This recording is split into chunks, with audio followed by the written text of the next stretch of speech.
Shade 45, it is a company, man. Justin Hunte doing the breakdown. What you got? What's the next story for us? Tomorrow is the 10-year anniversary of Kanye West versus 50 Cent. Anyone not in the know, punch yourself in the face. 10 years ago, this was the biggest rap battle, quote unquote. It was less about bars and disrespect and disses and beef and more about album sales. Kanye West's Graduation was available on the same day as 50 Cent's Curtis. What ensued was something that went down as rap history as a turning point for where commercial rap music was headed at that point in time, as we look back. Where was it before that, and where did it go afterwards? Commercial rap itself, 50 Cent was the biggest guy in 2007. Like, from the time he came out to 2007, 50 Cent, Eminem were the biggest acts. But from a gangster rap standpoint, there was a very commercial-friendly, hard-edge, super gangster motif that I think represented a lot of what 50 Cent was talking about. Like, he had got shot 9 times. He came back harder than ever. He had Wanksta out. He was killing careers. And that was the largest motif probably since Pac passed away, honestly. Like, from Pac between 50 Cent, you had a very similar aesthetic to the type of rap music that was the most commercially viable, the most consistently put out there. Everyone was as bulletproof as possible, so to speak. And then you had Kanye West come up in that same year. Since that sales battle, Kanye West ended up selling around 900,000 that first week. 50 Cent ended up selling just over 600,000 that first week. And if we look back at the last 10 years, the stereotypical rapper looks a lot different than it used to. You have a lot of Drakes now. You have a lot of emotions that you see, a lot of skinny jeans, a lot of guys looking ultra Travolta, people rapping about a range of things other than a very consistent experience, or an experience that it kind of excludes the experience that was most prominent in commercial radio prior to 2007. So who ended up winning that one anyway? How much did 50 Cent sell, and how much did Kanye sell? 50 Cent ended up selling right around 600,000 copies, 691,000 copies, excuse me, just under 700,000 copies. Kanye West sold 957,000 copies. This is all first week sales. These are big numbers. Those are huge. Huge numbers for first week. The interesting thing is 50 Cent, he said that if he was outsold by Kanye West, he planned to retire. Obviously, he didn't retire. But that's how much 50 felt like he was going to take this sales victory home that year. And here's the deal. Like, look, I remember the first time I heard Kanye West, and I went over to his house and I did like some ad libs for a song. And I remember hearing it and I was like, he's cool, like the beats are cool, but his flow, he's got to work on the flow. And then a few years later, I'm like, oh, his flow got better. And I went back and listened to the song, and it didn't. I just got used to his delivery. He had such a different delivery than everybody else that people started biting him, and that became the norm. And I think that's kind of to your point. Like, it turned the corner, and cats started rapping more like Kanye West. They became more fashion conscious, and as high fashion. Kanye was one of the first real high fashion rappers at that time. That was the giant t-shirt, fucking fitted hats, Air Force One look, you know what I mean? And it bent that corner. Right. And I think it was this. Kids didn't want to look like their parents, and that's what we looked like. Their parents looked like I was sagging. Like, it got to the point where I was like, oh wait, like sagging big ass pants, you look like a dad now. And wearing oversized shit, I looked outdated. Yeah. And I had to adjust because I was like, I don't look cool no more. I look like a fucking father. Fathers are cool. It's cool to be a father to your child. You should do that. But yeah, and like kids got on that Kanye West shit, and everybody followed. All the new rappers. My favorite rapper, Kanye West. Drake sounded just like Kanye on his first shit. I look at, this is one thing I think about Eminem and Kanye West similarly. I think Eminem made it so that white people felt like they can be rappers, they could be the best rapper ever, they could be in the game and be accepted. I think Kanye West made it so that black dudes who worked at the Gap, yeah, you could rap. You can get on the microphone now. You don't have to actually have this, super extremely rap poverty. Rap entered the middle class. Right, like, rap entered the middle class, basically. At bare minimum, at least cats in the middle class feel like they had a chance to rhyme. And because a lot of times it seemed like you would get laughed out the cipher if you weren't talking about the same things in a certain context. At least that's the way it was branded on radio and television at that point in time. So this switch was massive because since then, pretty much anybody with a story to tell can find an audience. Pretty much anyone who's nice with it can find acceptance. And a lot of people who are really good at picking beats. And who's better at picking beats than a producer? Kanye fucking West. Yeah, it was amazing. Lou in St. Louis. Hey, what's going on, everybody? How's everybody doing this afternoon? Fucking good. I just kind of disagree with, a little bit. I feel that it kind of disrespects any true hip hop head, any hip hop listener. Nobody was into that whole 50 Cent Conway beat. That was pure media. There was nothing real about that. I mean, the whole 50 Cent Ja Rule went way deeper than that. Well, this wasn't a rap beef. Like, this wasn't, a battle of who's real and who's not. But this was a changing. The whole thing people were very interested. Yeah, people were very interested in this for multiple reasons. I hear what Lou's saying though. And I think you're both right. I think this was a bit of a look, man. 50 Cent is really good at creating drama right around the time when his album's going to drop. And what better way to fucking create drama than to have an actual race to see who do you stand behind? Vote with your dollar, me or fucking Kanye? Yeah, absolutely. And although he may have lost that battle, he still was able to push a gang of fucking records with this technique.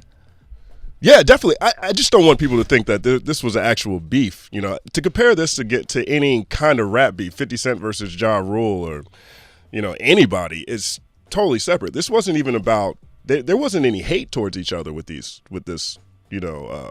situation that happened. This was purely about. So you're basically saying this was a friendly competition beef. Yeah, exactly. I think was all about the dollars. It was about Sure, but I mean even between the two, like Kanye played the album for 50 before the album came out. So this is in a friendly competition, similarly to how Biggie would play Jay-Z, More Money, More Problems before it came out. Not necessarily just because of sales alone, but really who's the top dude? Because Kanye was rising quickly over those first two albums, and he put out John Legend's album, and he put out Common's album. Similarly, you had 50 Cent, who had all of G-Unit. He had Young Buck and his whole squad, who had been really successful. So you're looking at a change in sound that took place, a change in influence that was coming. That happened there. It's much more than just like I'm a better rapper. Or is it more so a change in those rappers who are so-called shot callers that when they said something, the rest of the public kind of adhered. Now, I mean, you can sit there and say hibbity hibbity hobbity, and everybody says, oh, that's the tightest shit out there. That's no kind of one's an out interesting there point. regulating.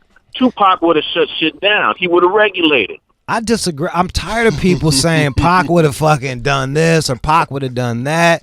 Like, we don't know what Pac would have done, dude. We don't know what Big would have done. For all I know, God, I hope not. He might have been on a song with Taylor Swift to sell some fucking records. I don't know what the fuck people do. You don't know what people try to do to stay relevant. Some of my favorite fucking MCs have done fucking songs with people I do not respect so that they can stay fucking relevant. So we don't know who would shut what down, and we don't know if people would fucking listen. Because the other thing that we don't think about is like when someone passes, especially in rap, it puts an extra weight behind them. We don't know, we talk about Pac with the weight of a fallen rapper. If he was alive, people might not appreciate him as much. That's just the way it goes. We appreciate what we lose. So Pac wouldn't let that happen. Look, man, Jay-Z tried to shut down auto-tunes. They still doing auto-tunes. Just like what you said, they doing satanic auto-tunes now. You know what I mean? Like, that shit, robot throat to the death. These motherfuckers are not fucking stopping with this shit. the other thing that that we didn't with 50 Cent, man, he kind of saturated the market with G Unit and all of that, right? Like let's not take a like he fucking had a run. He had a run for a while there. And that was like right on the tail end of his run, and he was able to pivot too. Look, man, he's doing fucking television. He went into the beverage business. The dude is a hell of a businessman, and I thought that little battle was a business move. Even if it did show that rap was going off into a more softer direction. Yeah, this is one of my favorite quotes from Billboard. Excuse me, Rolling Stone did a piece around in the aftermath of this friendly competition between 50 Cent and Kanye West. Here's a quote from 50 Cent. He said, "When I was creating Curtis, I was experiencing writer's block. I reached the most valuable point for an artist: confusion." And so, for inspiration, the rapper moved back to the Queens house where he was raised and wrote Straight to the Bank. He released that in April, as well as Amusement Park. So those two songs came later. But 50 was battling writer's block while he was making, this project that, he was able to jump up so much interest around by putting a competition with Kanye West. Fucking smart. And who does he compete with? The guy that had the two hottest records right after. Yo, dude, that guy is a fucking. Let me tell you. And 50 Cent, whenever I interview that dude, hey Jude, how you doing? That guy is so business savvy. He's a monster, man. Like the dude is a monster. He's just business savvy. Like he could be a politician. Absolutely. The quote, Jay-Z actually had a quote too. Now Jay-Z was president of Def Jam after this, during this whole time 10 years ago. Here's what he said after Kanye West almost hit 1 million first week sales. "This is a great day for Kanye West and for Rockefeller Records, and a fantastic day for hip-hop and artistry. It's a good sign that heartfelt, sincere, and honest music can do these kind of numbers." Preem in Buffalo. Go ahead, Preem. Yeah, I just want to say that it was definitely one of the most pivotal points in hip-hop history, because just throughout history in hip-hop, the tough guy, like the guy that kind of reflected the gangster image, always ruled hip-hop, always ruled. And you had an emo type guy who just did kind of softer emotional music and things like that. He came out on top of 50 Cent, who was like upper echelon image, absolute prototype for gangster. And without that moment, we couldn't even have dudes like Drake. There would be no room for them dudes. Yeah, he's kind of a good point. Carlos from DC. What's up, man? Dion, I disagree with you on the Kanye opening the door for the Gap rappers. I mean, the whole Native Tongue was middle class. Whole flavor unit was middle class. It wasn't a class thing. He was one of the first dudes when hip-hop started to slip in quality that could keep the younger folks' audience with his cadence, with his subject matter, and still had to bang out beats and had to connect. Because he produced, everybody know he produced H to the Izzo for Jay, and he produced shit for Space or shit for Siegel. So he had to connect. He was one of the first hybrids before Kendrick, you know what I'm saying? A dude that could bridge the gap with the real shit and give him that cadence, give him that a little bit of that nonsense, but at the same time substance. So I think he did those things to the game. And you're right, Jude. Drake did sound exactly like him. J. Cole did sound exactly like him. So he did come with a new lane. And I think his connection, his energy, and the hybrid, with the younger crowd and the older crowd, he was one of the first to bring that to the table. So all that came together lovely for him and, blew him up. To your point about the middle class, I think you're right about you're right that there was other middle class rappers, but they focused on Afrocentrism. They was like more like they was on the Afrocentric shit. They wasn't focused on working at the Gap as what Justin was alluding to. There's actually a song about fucking the spaceship and wanting to, I think he kind of hammered on that a bit harder. He wasn't the first middle class rapper by any means, but he was really rapping about a middle class experience on a bunch of his songs, which you didn't see as much. So I don't know. I guess we're getting into semantics here. Yeah, I mean, and the thing I thought was cool about Ye was he had a Benz and a backpack. He was like a wealthy conscious cat. Like he wasn't trying to downplay how self-conscious he was, how how expensive his tastes were. And that wasn't something necessarily we saw coming from a quote-unquote conscious corner of hip-hop. Alex in Atlanta. Hey, do you think if Tupac and Biggie were still alive, do you think they'd be on top of, do you think 21 and Uzi? I don't give a fuck if Biggie and Pac was. Why? I'm tired of dog. That's why I stopped going to barbershops. I did not want to hear that fucking conversation no more. If Biggie and Pac, we don't know. If my aunt had a dick, she'd be my uncle. Like if. We don't know. Quit speculating on that shit. Yeah. We just said it and then he caught up. Sorry. Probably shouldn't have ended it with gunshots, but I don't know if that was too soon. But like, I feel like there's a metaphor in there. Yeah, somewhere. if Biggie and Pac, I don't know. No one knows if Biggie and Pac was alive. Look, man, this is all we know is what they did. That's all you can't speculate on shit. You just can't.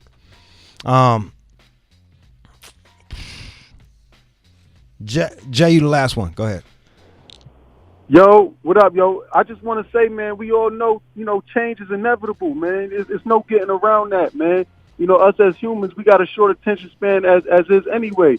So as soon as, Kanye came out with his shit and, it did reach that middle class and it was available for, the good kids in school to listen to actual rap instead of 50 Cent because they was already trying to listen to 50 Cent, but they wasn't going for it. 50 Cent was too hardcore. As soon as Kanye came out, that was the shift right there, man. And as we all grow up, we know, the older parents always talk about how the kids' music and shit and how it's different and how they don't like it for that rap. That's the reason. Know what I mean? So change is inevitable. It don't matter who the fuck will be here now. Fuck everybody who in the past. It's over. Change is inevitable. You know what I'm saying? Not to say that we should forget about them or anything like that, but that's what it is. Yeah, that's it. Change happens, bro. Like, just fucking deal with it. Just fucking deal with it, bro. Who knows? Maybe